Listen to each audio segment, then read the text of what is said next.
Clara Wotti, bonjour. Bonjour.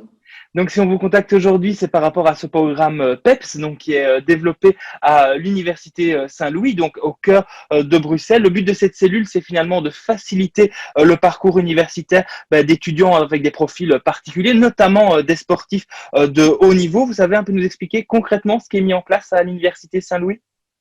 Oui, tout à fait. Donc voilà, on accompagne les étudiants sportifs de haut niveau dans leurs études en mettant en place des aménagements, que ce soit dans le cadre des cours ou des examens. Mais par exemple, pour vous donner un exemple d'aménagement qui est mis dans le cadre des cours, en fonction de l'horaire sportif de l'étudiant, il se peut qu'il y ait des conflits horaires avec des cours obligatoires. Donc à ce moment-là, on contacte les facultés et dans la mesure du possible, on essaye de déplacer l'étudiant dans un autre cours pour que voilà, ça correspond à son horaire d'entraînement. Il peut aussi, pendant les sessions d'examen, il se peut qu'il y ait des compétitions à l'étranger ou en Belgique. Donc à ce moment-là, on contacte le professeur à l'avance et on essaye d'organiser l'examen à une autre date, si c'est possible, que ce soit pendant la session ou un tout petit peu avant. Ça dépend de la situation de chaque étudiant. Est-ce que vous avez déjà eu des sportifs bien connus du public qui étaient dans cette situation, étudiants à Saint-Louis avec une carrière sur le côté et dont vous avez dû aménager l'horaire? Bien connue du public, enfin voilà, à titre d'exemple, cette année, on a une étudiante qui pratique la gymnastique à un haut niveau et donc qui est sélectionnée pour les Jeux Olympiques de Tokyo. Donc là, oui, il y a des aménagements qui ont été mis en place pour lui permettre de s'entraîner. Et donc, c'est des personnes qui finalement, oui, donc ont une carrière sportive, on le disait, mais qui étudient des choses tout à fait autres que le sport sur le côté au sein de vos infrastructures. Tout à fait. Donc nous, vraiment, ici à Saint-Louis, la cellule PEPS, elle accompagne les étudiants dans le cadre de leurs études. Et donc, il y a différents profils. Donc, on organise des bacheliers principalement axés sur les sciences humaines. Donc, il y a des étudiants inscrits en sciences, économie et gestion, en droit, sciences politiques. Ça dépend, il y a vraiment différents profils. Alors, on voit clairement quel est le bénéfice donc pour les étudiants, c'est de pouvoir affronter de front leur carrière sportive et leurs études. Quel est aussi le bénéfice finalement pour l'université de proposer de tels programmes?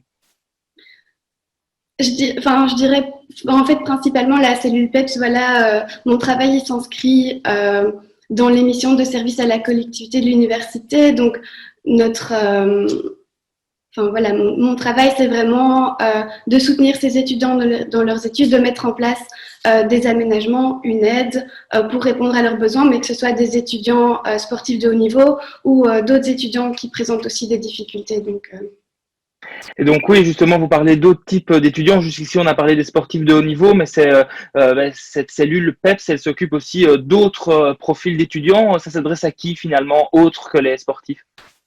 tout à fait, mais donc nous travaillons dans le cadre du décret relatif à l'enseignement supérieur inclusif et donc ce statut s'adresse aussi aux étudiants en situation de handicap qui présentent des troubles de l'apprentissage, une maladie invalidante.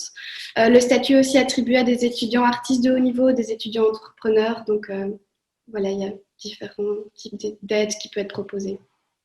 Et des étudiants comme ça, dont vous parliez tout de suite des aménagements d'horaire, quel autre type de disposition est-ce que vous prévoyez pour des étudiants avec des profils aussi particuliers lorsqu'ils doivent mener des études à Saint-Louis? Mais voilà, donc chaque situation est vraiment différente. Donc, les aménagements qui sont mis en place sont propres aux besoins de l'étudiant. Donc, il n'y a pas une liste d'aménagements comme ça à vous proposer. Mais à titre d'exemple, je dirais que, mais par exemple, pour des étudiants malvoyants, on peut mettre en place l'adaptation des copies en plus grand caractère, transcrire des syllabies en braille. Pour les étudiants avec des difficultés d'apprentissage, il y a plus de temps lors des examens aussi. Voilà, des étudiants accompagnateurs qui peuvent aider aussi ces étudiants pour différentes situations. Et pour l'heure, sportifs, étudiants avec des profils un peu particuliers, artistes, etc., ça concerne combien d'étudiants, par exemple, pour l'année dernière ou pour l'année à venir à Saint-Louis? Mais pour donc cette année académique ici 2020-2021, il y avait à peu près 120 étudiants concernés par ce statut. Et alors, une dernière question. L'objectif pour les étudiants, si on revient globalement plutôt sur les sportifs et les artistiques et les entrepreneurs, l'objectif pour ces étudiants, finalement, c'est quoi? C'est de pouvoir mener une première carrière, mais s'assurer de pouvoir avoir une seconde carrière lorsque, par exemple, leur carrière sportive sera finie. Et on sait que les carrières sportives se terminent relativement tôt. Voilà, tout à fait. Donc, c'est des étudiants qui préparent aussi leur avenir. Et donc, voilà, ici, ils ont la possibilité de combiner une carrière sportive et leurs études. Mais comme vous l'avez dit, ils sont bien conscients qu'à un moment donné, on ne sait pas, dans leur parcours de vie, ça peut s'arrêter. Donc, voilà, ils préparent aussi, préparent la suite. Clara Wotti, on le rappelle, donc vous êtes coordinatrice de cette cellule PEPS de l'Université Saint-Louis, PEPS pour étudiants à profil spécifique. Merci à vous.